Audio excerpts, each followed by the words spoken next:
వర్షాకాలంలో సాధారణంగా వ్యాధులు విజృంభిస్తుంటాయి. వర్షాలతో వాతావరణంలో కలిగే మార్పులు మనుషులతో పాటు జీవాలకు హాని కలిగిస్తాయి.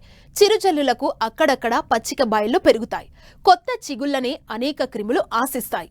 వీటిని మేకలు, గొర్రెలు తినడం వల్ల వర్షాకాలంలో పలు వ్యాధులు దాడి చేసే అవకాశం ఉంది.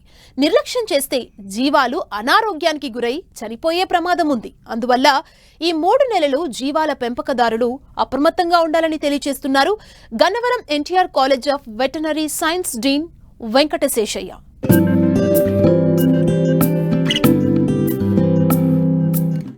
పాడి పరిశ్రమ తరువాత అత్యంత ఆదరణ పొందిన వ్యవసాయ అనుబంధ రంగం జీవాల పెంపకం. ఒకప్పుడు కులవృత్తిగా ఉన్నా ప్రస్తుతం వాణిజ్య సరళిలో చాలామంది జీవనోపాధి కోసం గొర్రెలు, మేకల ఫారాలను ఏర్పాటు చేస్తున్నారు. రైతులు తమకు ఉన్న వనరులను బట్టి ఆరుబయట మేపే సంప్రదాయ విస్తృత పద్ధతిని, షెడ్లలో ఉంచి మేపే పాక్షిక సాంప్రదాయ పద్ధతులను పాటిస్తున్నారు.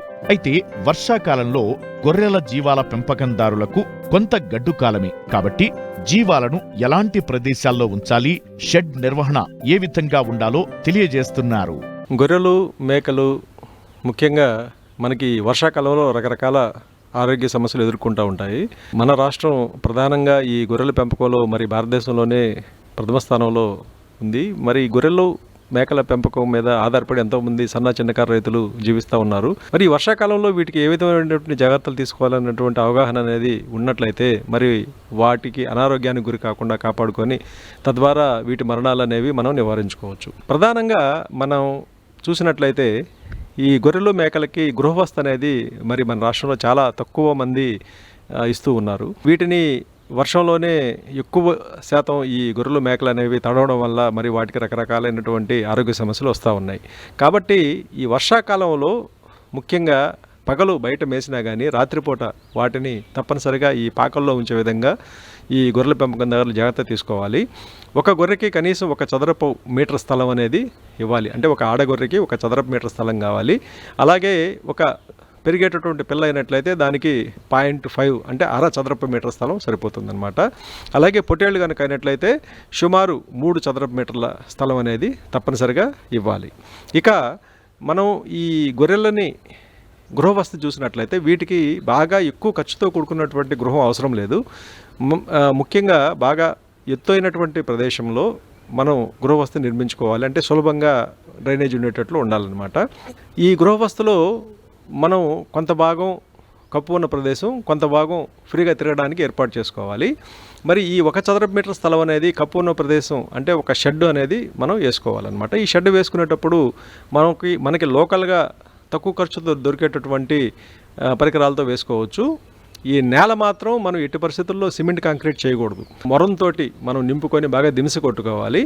ప్రతి 1 సంవత్సరానికి ఒకసారి లేదా 2 సంవత్సరాలకు ఒకసారి కానీ మనం సుమారు 1 అడుగు మందాన మరి తీసివేసి ఈ పై ఏదైతే ఉందో ఈ నేలని తీసివేసి ఎరువుగా వాడుకోవచ్చు.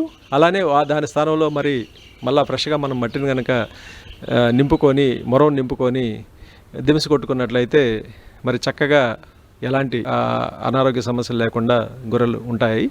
ఇక గోడలు కనుక చూసినట్లయితే మనం సుమారు మరి 1 మీటరు హైట్ తోటి మనం గోడ కట్టుకొని పైన లింక్డ్ వైర్ మెష్ కనుక పెట్టుకున్నట్లయితే మరి చక్కగా వీటికి ధారాళంగా గాలి వెలుతురు సోకటమే కాకుండా మరి ఎలాంటి ఇబ్బంది లేకుండా ఉంటుందన్నమాట. ముఖ్యంగా పై కప్ అనేది సుమారు 3 అడుగులు ముందుకి చూరు కనుక ఉన్నట్లయితే ఈ జల్లు కూడా లోపలికి కొట్టేటటువంటి అవకాశం ఉండదు. ఈ షెడ్ను ఆనుకొనే అవి తిరగడానికి వీలుగా కొంత స్థలాన్ని మనం ఫెన్సింగ్ చేసుకోవాలి. ఇది మనం లోపల ఎంతైతే ఇస్తామో దానికి డబుల్ స్థలాన్ని బయట కనుక ఇచ్చుకున్నట్లయితే అంటే 1 చదరపు మీటరు ఒక గొర్రెకి అవసరమైతే బయట 2 చదరపు మీటర్లు గొర్రెకి ఇచ్చుకున్నట్లయితే మరి గొర్రెలు బాగా ఫ్రీగా తిరిగేటటువంటి అవకాశం ఉంటుంది. ఈ విధంగా రైతులు తక్కువ ఖర్చుతోటి గృహవస్థ అనేది తప్పనిసరిగా ఏర్పాటు చేసుకోవాలి. వీటికి ముఖ్యంగా ఆరుబయట తిరిగే జీవాలు పచ్చిగడ్డిని తింటూ, గుంటలలోని నీటిని తాగుతూ తొలకరి జల్లులకు తడుస్తూ ఉంటాయి.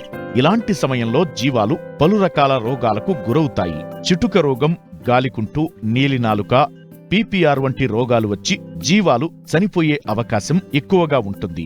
వీటి నుంచి జీవాలను రక్షించడానికి యజమానులు పలు రకాల జాగ్రత్తలు తీసుకోవలసి ఉంటుంది. ఈ వర్షాకాలంలో ప్రధానంగా ఇవి మేపుకెళ్ళినప్పుడు రకరకాల మరి వర్షానికి తడవడం వల్ల, అట్లానే ఈ నీరు నిలబడి ఉన్న ప్రదేశంలో మేయడం వల్ల ప్రధానంగా వచ్చేటటువంటి సమస్య కాలిపుల్ల వ్యాధి. ఈ కాలి గిట్టల మధ్య పాచి ఫీసోబ్యాక్టీరియం అనేటటువంటి ఒక బ్యాక్టీరియా పెరిగి మరి తద్వారా అక్కడ ఈ పుళ్ళు కలగజేయడం, ఆ పుళ్ళు ఎక్కువైపోయి ఒక్కోసారి గిట్టలు కూడా ఊడిపోయి మరి ఈ గొర్రెలు నడవలేక కొన్నిసార్లు మరణాలు కూడా సంభవించేటటువంటి అవకాశం ఉంటుందన్నమాట. మరి ఇటువంటి పరిస్థితి రాకుండా ఉండాలంటే ప్రధానంగా మనం గొర్రెలను కానీ మేకలను కానీ మేపేటటువంటి ప్రదేశంలో నీరు నిలబడి ఉండకూడదు. బాగా ఎత్తైన ప్రదేశంలో మాత్రమే మనం మేపాలి.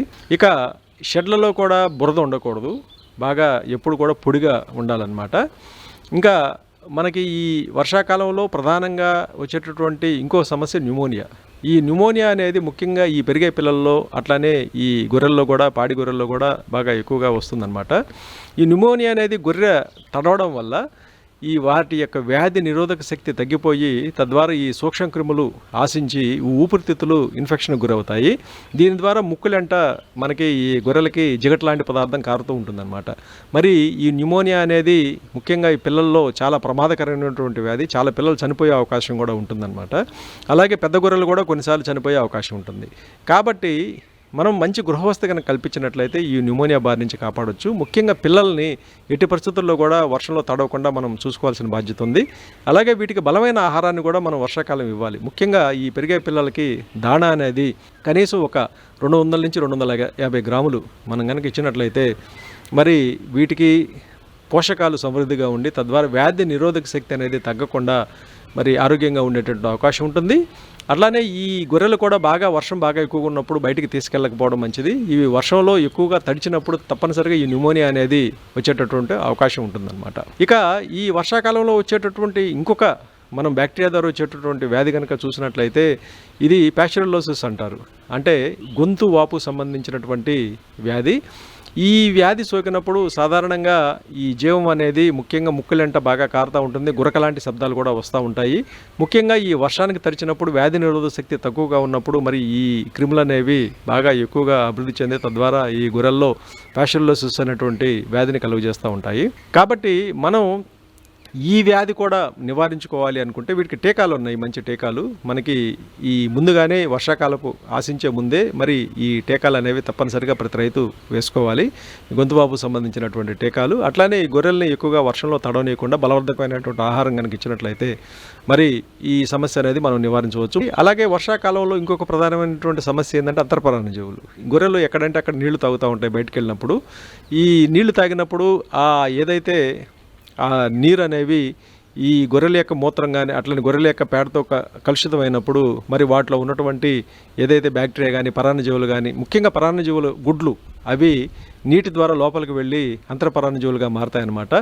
ఈ పరాన్నజీవులు అనేవి గొర్రెల్లో చాలా రకాలైనటువంటి అనర్థాలను కలుగజేస్తూ ఉంటాయి. ఈ పరాన్నజీవులు ఉన్నట్లయితే అవి గొర్రెల యొక్క రక్తాన్ని పీల్చి తద్వారా వాటికి రక్తహీనత కలుగజేయడమే కాకుండా అవి వివిధ రకాలైనటువంటి వ్యాధులు బారిని పట్టడానికి కూడా మరి దోహదం చేస్తాయి. కాబట్టి ఈ పరాన్నజీవులు అనేవి ఆశించకుండా ప్రతి రైతు జాగ్రత్తలు తీసుకోవాలి. అలాగే పేడ పరీక్ష అనేది తప్పనిసరిగా మరి ఈ వర్షాకాలంలో ప్రతి రైతు కూడా వాటికి పేడ పరీక్ష పెంటికలు కనుక పరీక్ష చేసినట్లయితే ఒకవేళ అంతర్పరాన్నజీవులు కనుక ఉన్నట్లయితే మనకు తెలిసిపోతాయి. ఈ అంతర్పరాన్నజీవులకి ఏదైతే అంతర్పరాన్నజీవి లోపల ఉందో ఆ పరాన్నజీవికి సంబంధించినటువంటి మందుని మనం పశువైద్యుని సంప్రదించి వారి ద్వారా మనం ఈ మందుని వాడినట్లయితే తప్పనిసరిగా అంతర్పరాన్నజీవులు నివారించబడటమే కాకుండా గొర్రె మరి ఆరోగ్యంగా, మేక కానీ గొర్రె కానీ బాగా ఆరోగ్యంగా పెరిగేటటువంటి అవకాశం ఉంటుందన్నమాట. ఈ విధంగా మనం ఈ అంతర్పరాన్నజీవుల నివారణ కూడా మనం జాగ్రత్తలు తీసుకోవాలి. వర్షాకాలంలో జీవాల పెంపకందారులు నిర్లక్ష్యం వహిస్తే అనారోగ్యానికి గురై చనిపోతాయి. దీనివల్ల ఆర్థికంగా ఎంతో నష్టం కలుగుతుంది. కాబట్టి వ్యాధులను గుర్తించిన వెంటనే పశు వైద్యాధికారిని కలిసి తగిన చికిత్స జీవాలకు అందించడం ద్వారా రైతులు నష్టాల బారిన పడకుండా ఉంటారు.